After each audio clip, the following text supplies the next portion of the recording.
Often the people you will give the most to will actually hurt you the worst.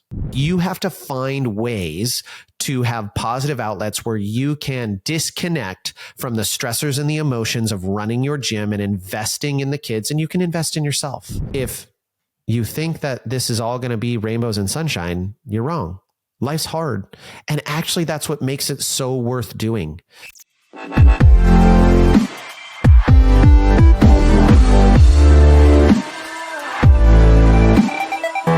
Hello, everyone, and welcome to another episode of the Cheer Biz podcast. I'm your host, Dan Cotton, and today we are talking about how I avoid being emotionally hurt while still being invested in my athletes. Now, before we get into the episode, as always, please head on over to Facebook and join Cheer Gym Owners if you are a gym owner, or All-Star Cheer Coaches and Owners if you are a coach and an owner if you have not joined those groups yet. And also check out nextgenowners.com to learn more about how you can join the Academy or sign up for a discovery call to learn more about what the Academy is and how it will help your business grow. Lastly, make sure you are going to ngconferences.com and you are getting registered for our conference in Dallas, June 21st through the 23rd. It's going to be absolutely fantastic. We've got some amazing classes. We have classes for coaches, owners, everyone under the sun in your gym is going to be able to learn something at our conference, and we want to see you there.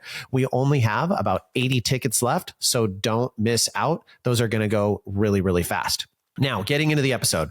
So a friend of mine recently asked this on Facebook, and they said, how do you not let your personal investment in kids outside of the sport emotionally not hurt you?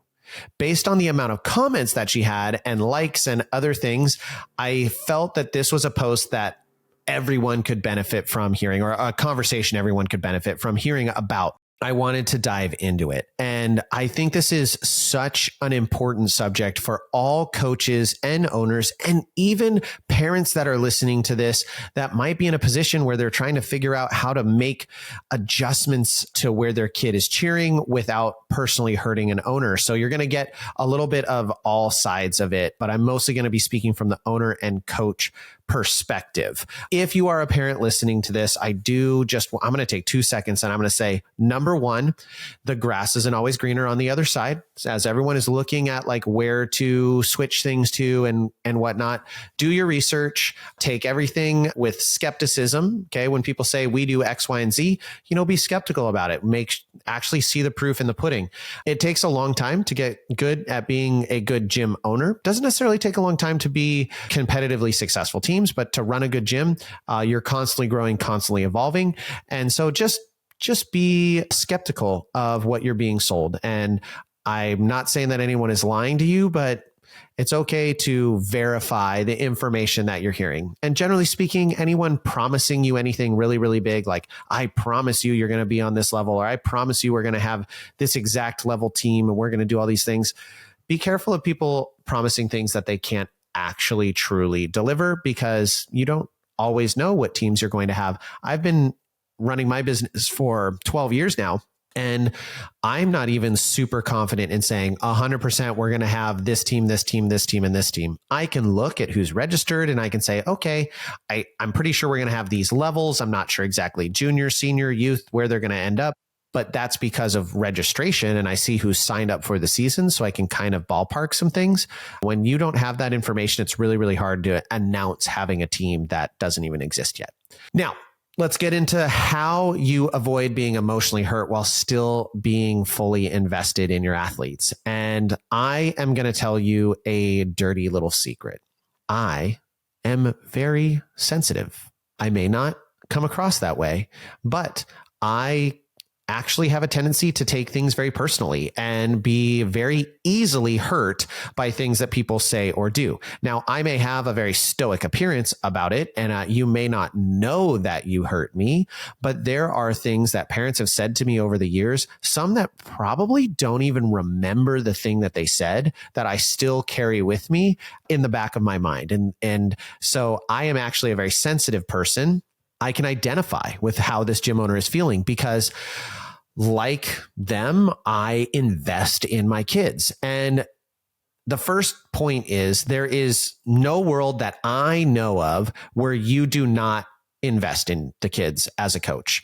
This passion for investing in kids and helping kids grow and giving 100% to the athletes you're coaching is the beating heart of our industry. And I would hate to see that go away for a very just business minded, you're just a piece on the mat. You don't matter as a person. You are just a skill. And that is all you are. And I will replace you like I would my headlight when it is not working. There are some coaches that are able to work in that fashion. I can't. And 99.9% of the coaches I know, even the ones that may come across that way, don't actually think that way. And they are very much personally invested in the teams and in the kids' success. And sometimes that is a weird dichotomy. They exist in dissonance to one another, because what I want for the human, for the individual athlete, is not what is best for the team. And you as a coach have to balance those, and it can become very emotionally and mentally straining for any sort of a coach or an owner in those positions. So that's number one, is that the emotional or the investment, the personal investment and even emotional investment into kids is unavoidable. And so you have to know that going into it, that there is very few worlds where you can just go, oh, I'm just not emotionally invested anymore and everything's good. Number two is you can never actually make things not hurt. Now, often the people you will give the most to will actually hurt you the worst.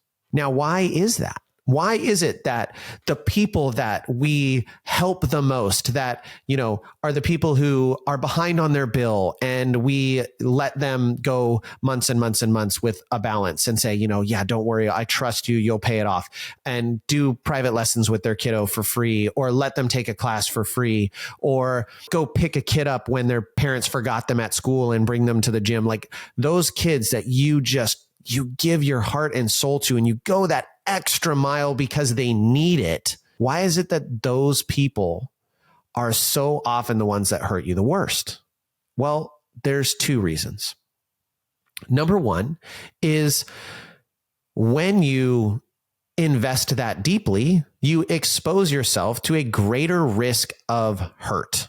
When I have a recreational class kid who is tumbling in my gym, who's taking one class a week in our program, not that they're not an important client, but I'm not emotionally invested with them in the same level I am with one of my team athletes who's been with me for 5 years, and I've coached for all of those years, and I've progressed them from their back handspring through their layout, right? I have a totally different level of investment, which means the same action by that person of leaving me to go somewhere else, to go to another gym, or to just leave the sport altogether, cuts so much deeper than someone who just tumbles in my gym once a week, deciding that they're not going to continue tumbling at my gym or joining another program. Those have a completely different emotional impact. It cuts deeper. One is a butter knife. The other is a razor blade. Or one is someone attacking you, but you have armor because you haven't exposed all of the soft parts of you. And when you have someone who you bring into your life in that manner and you invest in at that level, you are now much more exposed. That armor is gone. And so it's easier to be cut. So that's number one of why that betrayal cuts so much deeper, or that feeling of being left hurts so much more. And number two, the big reason why this can happen is because of your own personal insecurities. I'm just going to let that sink in for a second. It is actually back to your own personal insecurities. So way back in the day, I did an exercise where I did some self-reflection, and you circled all of the things that were like deep-seated things that keep you up at night. And one of the biggest ones I circled in a variety of different verbiages was not being good enough or not measuring up. That's one of my weak points. That's one of my self-doubts, is not being good enough, not measuring up for what I believe people deserve or what I believe people expect of me.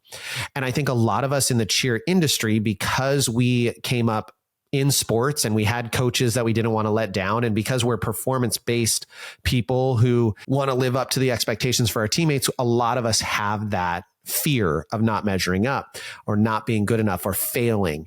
And when these things go badly, when people leave us or people hurt us in some way, we feel that it is a failure. It's a statement about us much more than it is a statement about that person and their decision. So knowing that there's no world where you can't invest in kids and be a great coach and great mentor, and that the more you invest in kids and the families and the people, the more likely it is you are to be hurt by them. What are the strategies I use to make it through those moments in time? Well, number one is I would suggest that you have a therapist. Now, some people are going to go, whoa, Dan just said have a therapist. Yes, I did. I said have a therapist. And I say that because I have a therapist, and I avoided going to one for many, many years. And realistically, when I go to a therapist, they don't tell me anything I don't know. Like 99.9% of the time, I'm speaking and I'm saying, I know that, I know I need to do this. I'm tracking, like this is the right mindset, but it is a recentering and it is a re-guiding of my mental state. It also allows me the opportunity to unload some of the emotions and thoughts and feelings that I'm having onto someone who's not immediately tied to the issue. And so it can be really, really beneficial. In fact, I spend a ton of time when I go see my therapist talking about my staff, talking about my athletes, talking about my team's performance, and talking about those challenges. Like I talk about that stuff. Most people would think, oh, Dan, you've been in shootings as a police officer. That's probably what you talk about. Nope, I have. Very briefly, they're pretty short conversations. I actually spend a lot more time talking about those emotional cuts like that, much more than any of the scary physical things that I have been through. So having a therapist can be very, very valuable. Now, if you're looking to find a therapist, there's a lot of resources out there. There's virtual therapists. I have no connections to any of them. I just recommend you shop around and you find the right therapist for you. For me, having a faith-based therapist was really important. I needed things to tie back to my faith. I think that was valuable for me, where I'd gone to other therapists and kind of my experiencing different options and gone to people who were not that way. And I just didn't connect with them in the same way. You have to find someone you're comfortable talking to who you feel guides you in the correct manner. Number two is to have positive outlets. Now, I've talked about this on a number of different podcasts, but you have to have positive outlets in your life, whether that be exercising, spending time with your kids, walking your dog, reading books, reading the Bible, cold plunges, journaling, whatever it is. You have to find ways to have positive outlets where you can disconnect from the stressors and the emotions of running your gym and investing in the kids, and you can invest in yourself. And I actually think that investing in yourself is one of the most important things you can do as a coach or as a gym owner. Okay, you have to invest in yourself. How are you going to look at kids and coach them and tell them to trust you when you won't even work on yourself? So I think investing in yourself, holding yourself, eating right, having good physical health, taking care of your body, getting good sleep, doing those things, setting the right example, I think goes so far for your kids. And it also will help you be in a much more clear state of mind. So make sure that you have positive outlets, whether that be going fishing or going shopping can be a positive outlet if that is a therapeutic thing for you. Make sure when you're finding these positive outlets, it's not just outlets, but positive. Okay. So gambling, alcohol, drugs, partying, those kind of things are not the positive outlets that we're looking for. We're looking for things that help you in a positive way. Number three is insulate yourself. Now, how do you do this? So I already talked about the closer you let someone become, the more stripped off your armor is, the more exposed you are to emotional hurt. Well, how do we insulate ourselves? Well, set up processes where complaints and issues are not always coming to you first. Sometimes people just need to vent and be heard. And so having some sort of intermediate barrier where people don't just have immediate access to hurt you can benefit you in a dramatic way. Do I want to hear what my client's concerns are? Absolutely. In a constructive manner that I can take that and I can then mold it into something positive and actionable within my gym. What it would not help me is to be on the fly on the wall in that room where there's 3 or 4 parents who are grumpy about something and they get onto a roll and they start complaining and saying some not nice things and making fun of the fact that I'm bald, those things start happening. That's not beneficial to me. And to some extent, everyone, like if you have never done that, if you've never been in a room where you've talked badly, not necessarily badly like saying lies, but just said negative things about someone else that maybe you didn't feel as strongly about until you were in the room. And then you got kind of carried away and you were like, yeah, that is dumb. Like, why would they even think that way? I can't believe them. And then as you calm down, you realize, oh, it's actually not that big of a deal. And you move forward from it. We've all been in that position. I know I certainly have. And I know that even in real situations with people I truly care about, I've said things that I then regretted. The same thing can happen with a client who you have invested a ton in. I've had some clients who've said really awful things to me, and some of them I'm now friends with again, and some I've never spoken to afterwards because they never wanted to speak to me. I had a parent once who I remember I did private lessons with her kiddo for months where I didn't charge her because I knew they were in a financial hardship, and they just kind of out of the blue were like, we're quitting and we're going to another gym. And I was like, hey, here are my concerns. I'm really sad to do that. And they just fired back with like, you don't even care about my daughter. You're not even invested in her. You could care less. Like, why do you even coach? You clearly don't even like it. And I was like, this was almost 12 years ago. Like this was right at the beginning of owning my gym. I still remember this. So clearly I carry it with me. Right.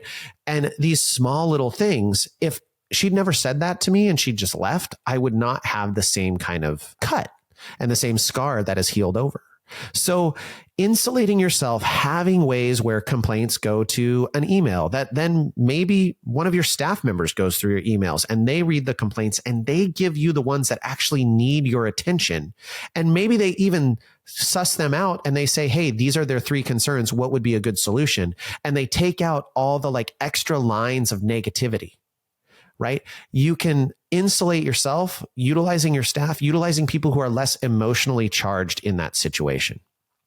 Now, if you're going to insulate yourself, make sure you're using people who are less emotionally charged in that situation. So for instance, me reading emails to Tori, my wife, saying negative things about Tori's character, believe it or not, she would be a better person to respond to that email because I'm going to go defensive husband and lose my mind on people and react much more emotionally than even she would. She can actually process that a little bit better than I can because I'm more defensive of my wife. And vice versa, I think she would kind of do the same thing with me, where she would respond much more emotionally if someone was challenging me versus challenging her. So make sure that the person is emotionally kind of disconnected from that if you're trying to insulate yourself. The last one, and this is an important one, everyone, is suck it up. Life's a bitch.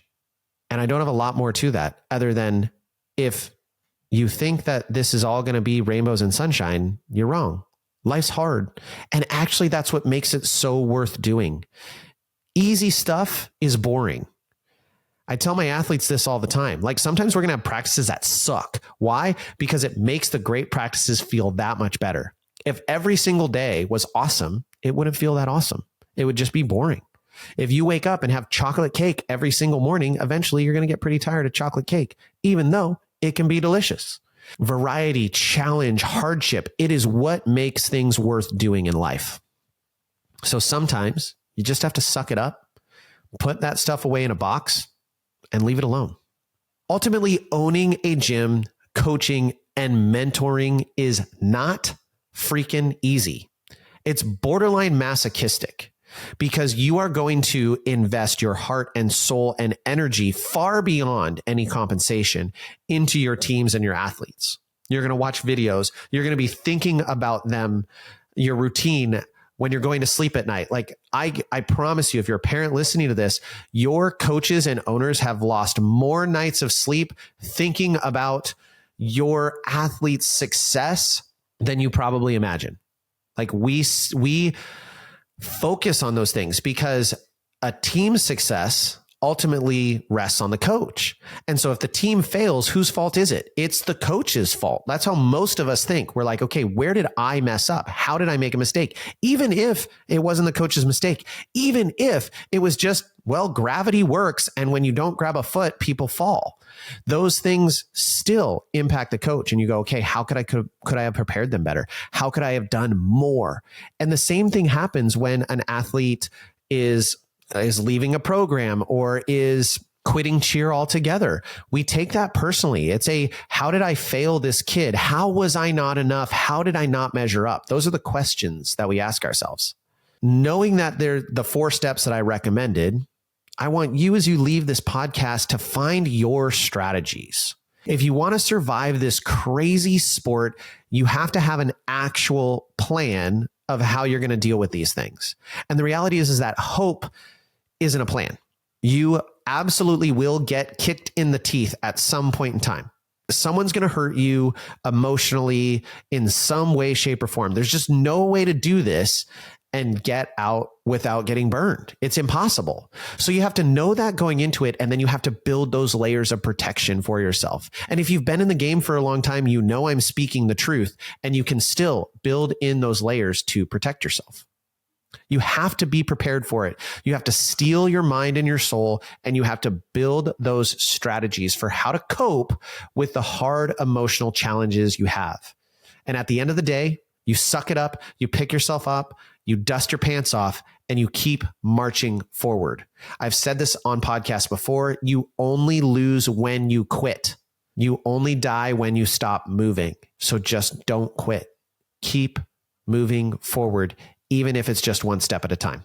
All right, everyone, I hope you enjoyed the episode. I hope you are having a wonderful start of your next season. Make sure you're listening to the Let's Talk Cheer podcast and the Cheer Mom podcast. They've got some great content out there. And with that, we'll catch you on the next episode.